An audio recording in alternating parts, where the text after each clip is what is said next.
వికారాబాద్ జిల్లా చౌడాపూర్ మండలంలో భారీ ఆర్థిక కుంభకోణం వెలుగులోకి వచ్చింది. మరికల్ గ్రామంలోని స్టేట్ బ్యాంక్ ఆఫ్ ఇండియాలో మహిళా సంఘాల పేరుతో సుమారు ₹1.5 కోటి మోసం జరిగినట్లు ఆరోపణలు వినిపిస్తున్నాయి.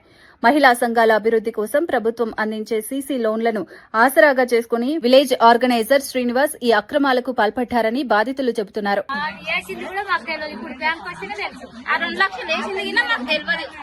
బ్యాంక్ వస్తేనే తెలుసు మాకు 2 లక్షలు వేసింది చెప్పాలి. ఏం చెప్తారు?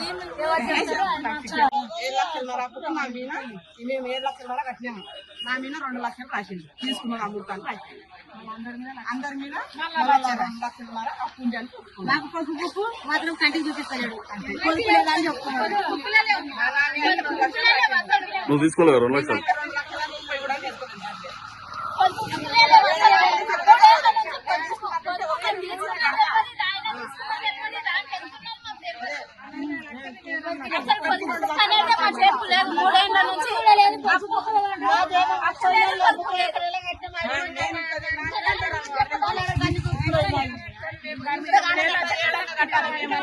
అసలు నా మీద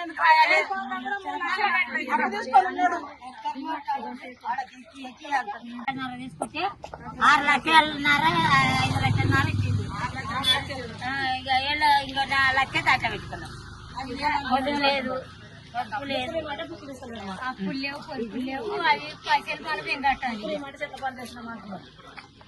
బాండ్ ఒకటి లేదు, ₹1,00,000 బాండ్ లేదు.